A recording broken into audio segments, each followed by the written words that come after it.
hundreds of miles off the coast of mainland Alaska sits a jagged and lonely sliver of land. It's constantly battered by biting winds, and the wild Bering Sea slaps against its rocky border. Sadly, each failed attempt by human beings to settle there confirmed what was suspected all along. The island simply isn't fit for us. But when you dig a little deeper, the unforgiving weather patterns are only the tip of the iceberg. There was an even more sinister threat lurking within the island's isolated groves. And now, the chilling remains found there are finally bringing the horrors of the past to light. The most remote island in Alaska refuses to become a home for humans. Even in today's connected world, a trip to St. Matthew involves a whole day's boat ride from St. Paul in Alaska's Pribilof Islands. And so it's perhaps no surprise that visitors are typically few and far between. Those who do make it here, though, find a desolate and lonely place populated only by seabirds and singing voles. And that's not the only reason they probably won't want to stay very long. Though history tells us that St. Matthew hasn't always been this way. In fact, there is evidence to suggest that humans built shelters here as far back as the 17th century. And at one point, the island was home to thousands of reindeer roaming wild across the landscape. But now everything is dull and lifeless, with bones scattered across the landscape. Enough to send shivers down your spine, right? Known as the island that could not be conquered, St. Matthew has stubbornly resisted the humans and animals that have attempted to make it their home. Dozens have landed here over the centuries, yet all have either perished or fled. What is it about this place, then, that makes it so ill-equipped for survival? Now, you might be forgiven for thinking that St. Matthew is the only uninhabited island in the US. But there are actually a number of outcrops on American soil that remain devoid of human life, even as the population grows larger than ever before. And while some of them exist in far-flung places, others are surprisingly close to home. On the remote end of the spectrum, for example, there are places like Howland Island. This is a tiny 640-acre spit of land located approximately halfway between Australia and the US. It was there, back in the 1930s, that the famous aviator Amelia Earhart planned to stop off on her ill-fated flight around the world. But of course, she never arrived. At the other end of the scale are places like High Island, an uninhabited outcrop improbably located in the Bronx. Over the years, it has served as both a quarry and a holiday resort. But since the 1960s, the island has been used to house radio towers. And even though New York City is famous for its lack of housing, this tiny kingdom has remained eerily empty for decades. There are, of course, many reasons why an island may remain uninhabited, ranging from an inhospitable landscape to environmental concerns and even turbulent political scenarios. But in places such as St. Matthew, there's an entirely different reason why anyone looking to set up home wouldn't last long. Yet, life is rarely easy even in places where settlements have managed to survive, let alone in this unwelcoming section of Alaska. Take the archipelago of Tristan da Cunha, for example, which is widely considered to contain the most isolated inhabited islands on our planet. Ever since the 19th century, a small population of hardy settlers have lived here in a spot more than 1,500 miles off the coast of South Africa. But with no airstrip and approximately one boat per month, there are plenty of challenges associated with living in such a far-flung place. Some 6,500 miles to the east on Pitcairn Island in the South Pacific, the 50-odd inhabitants face similar struggles on a day-to-day basis. Back in 1790, the crew of the British ship HMS Bounty staged a mutiny against their captain after becoming disillusioned with their lives at sea. Eventually, they settled, and some of their descendants remain there to this day. But like Tristan da Cunha, the Pitcairn Islands are cut off from the outside world and are served only by the occasional supply-laden ship. That isolation has also bred discontent over the years, with most of the early settlers descending into violence and alcoholism. Now, life here is calmer, although scandals still occasionally rock the tight-knit community. But according to experts, life on Pitcairn could be coming to an end. In order to counteract the aging population, the government has been advertising for new residents. But none have come forward. And if this lack of interest continues, the community could fizzle out by the end of the 21st century. Still, that would mean an inhabited run of some 250 years, far longer than any settlers have lasted on St. Matthew. As many of you know, the Bering Sea is a deep icy body of water that separates the Americas and Eurasia. It is also home to a number of remote and bleak-looking islands. And none more so than St. Matthew, a 138 square mile outcrop located some 250 miles off the coast of Alaska. So while it's clearly off the beaten track, the slither of land is hardly the most far-flung place on planet Earth. Plus, if people can make places such as Tristan da Cunha and Pitcairn suitable for human habitation, why has nobody managed to settle here? Off the southern coast of St. Matthew, the jagged pinnacle rock juts out of the Bering Sea, a challenging obstacle for the few vessels that make it this far from the mainland. To the north stands a tiny speck of land called Hull Island, where walruses congregate when the sea ice melts. Altogether, then, it is a dramatic landscape, and one that's apparently not suited to human life. Of course, that hasn't stopped people from trying over the years, and the evidence of these attempts is still there to see. Today, for instance, the landscape of St. Matthew is littered with the relics of groups who have attempted and failed to tame this wild island. In one place, a writer for Hakai magazine called Sarah Gilman found old metal barrels that had been left to rust, slowly disintegrating like strange skeletons along the shore. In another, she saw a single pole marking the site where a military navigation facility once stood. Eerie, huh? In the southwest corner of the island, Gilman came across the foundations of temporary huts that litter the landscape, along with a solitary toilet long abandoned by those who brought it here. And on the northern side, the remains of a much older settlement can be found. Around 400 years ago, it's believed, members of the prehistoric Thule culture attempted to construct a pit house on this wild stretch of coast. But even a people so hardy that they gave birth to the modern Inuits could not withstand life on St. Matthew. So they moved on to settle on different shores.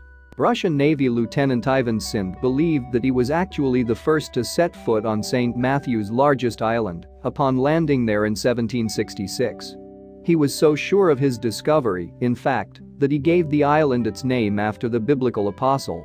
But that didn't stop the English explorer Captain James Cook from making a similar claim when he arrived there 12 years later. As it turned out, though, neither of these men was the first to discover St. Matthew. Yet, at least one group of ambitious would-be settlers arrived on these bleak shores as early as the 17th century. But who were these early adventurers, and what brought them to this island of all places? Back in 1957, a discovery was made on St. Matthew. Experts found a single pit house dug into the rock, which was believed to be from the 1650s. At the time, not much was recorded about the dwelling, although pottery in the area suggested that it was connected with the Thule culture. And as such, it predated Sind and Cook's claims by over a century. The ancestors of today's Inuit people, the Thule, emerged in what is now Alaska around 1000 AD. And within a few hundred years, their reach had expanded across parts of Canada and into Greenland. But around the time that the dwelling on St. Matthew was built, the environmental impact of the Little Ice Age had begun to devastate their communities. In the midst of this upheaval, it seems a party of Thule arrived on St. Matthew. Faced with the uninviting terrain, they dug a pit house in which to take shelter from the worst of the elements. But according to archaeologists, they do not appear to have built a hearth, suggesting that the dwelling was only used for a short period of time. If the experts are to be believed, there is more evidence to support the hypothesis that the Thule did not stay on St. Matthew for very long. Around the site, archaeologists discovered only a scattering of artifacts, not the abundance that would typically accompany an established settlement. But why would anyone go to all the trouble of reaching this remote island, only to simply turn around and leave? The answer, fascinatingly, could be found in the legends told by the Unangan people, who inhabit the Pribilof and Aleutian Islands south of St. Matthew. Apparently, their oral histories tell of lost explorers who found themselves stranded on foreign islands. And with the ocean raging around them, they were forced to make camp in this new place until the way home became accessible once more. According to archaeologist Dennis Griffin, who has been conducting work in the region since the early 2000s, these stories could reflect the reality of what happened on St. Matthew. Stranded on the island, the party of Thule may have needed to wait for the sea ice to melt in order to sail away, he told Hakai magazine. Or, conversely, they may have arrived in summer and bided their time until the ocean froze and enabled them to simply hike home. Either way, the Thule would have needed to construct a temporary dwelling on St. Matthew.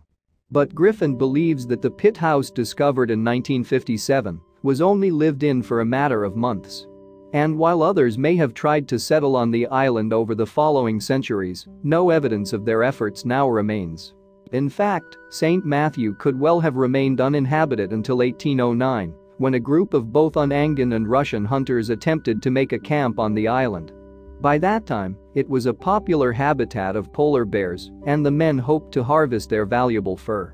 But like the Thule before them, they did not last long. Reports vary as to what it was exactly that drove the hunters off of St. Matthew. According to some, the party lost their food source as sea creatures migrated away from the island, leaving them to starve. But others claim that the Russians succumbed to scurvy, while the Unangans managed to adapt to a limited diet. Another explanation is that the polar bears, the very animals that the party were trying to hunt, ended up being so ferocious that the men fled in fear. But while this certainly has a degree of poetic justice to it, no one can be sure why this group abandoned St. Matthew. What we do know, though, is that by the time the American naturalist and painter Henry Elliott arrived in 1874, he found the island teeming with the creatures. Yet this begs the question: why are there no polar bears on St. Matthew today? By the time that the Harriman expedition from Seattle arrived in 1899, there was not a single bear to be found. Just like the island's human settlers, it seems, they had abruptly disappeared. And although there is some debate over exactly what happened, experts believe that hunters were likely to blame. Starved of entertainment during long periods at sea, some Canadian and American crews turned to hunt the polar bears on St. Matthew for sport, according to the University of Alaska Fairbanks. And with that, they rendered the island a death trap even for the animals best adapted to deal with its challenges. So, what hope did anyone else have of surviving this brutal place? 17 years after the 1916 Harriman expedition, the ship Great Bear got caught in the mist and crashed on Pinnacle Rock. At first, the survivors who made it to shore must have been grateful that St. Matthew's bear population had petered out. But as they waited to be rescued, the harsh conditions on the island began to take their toll. To begin with, things probably looked fairly hopeful. One man managed to build a makeshift transmitter device to send out an SOS message from St. Matthew. But before long, he realized that the sodden atmosphere of the island was hampering his efforts. And as the weeks passed with no sign of rescue, the men came to blows over what limited resources they had left. After 18 days, the crew of the Great Bear were eventually rescued and escaped St. Matthew for good. But less than 30 years later, another group of reluctant settlers arrived on the island. This time they were American servicemen, meaning the struggles of World War II had reached even this remote place. The Allies' ships and planes were fighting in the Pacific Ocean to the south of the Bering Sea. And a long-range navigation (LORAN) site was established on St. Matthew to help them find their way in these distant waters. But life was tough for the unfortunate souls chosen to man the station.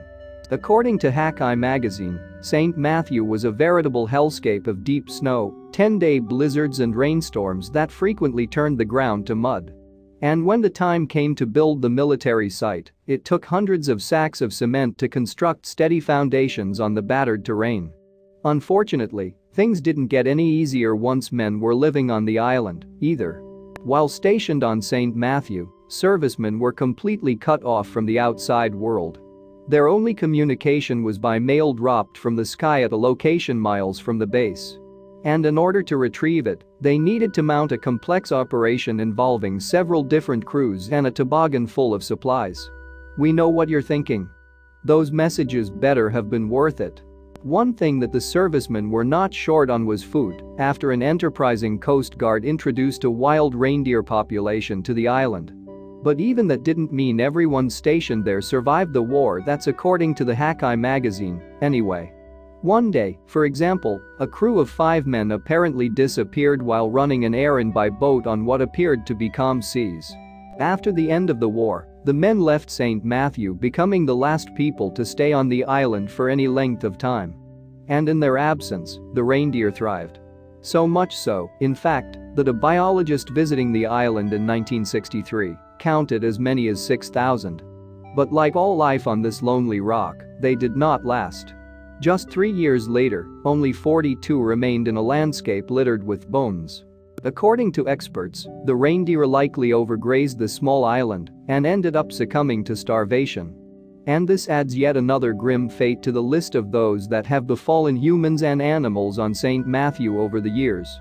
Despite centuries of horror stories, there are some who still make the long journey, mostly scientists keen on studying the local seabirds. But will man ever conquer these shores on a more permanent basis? Well, if the past is anything to go by, it seems unlikely. Thanks for watching, and don't forget to like and subscribe.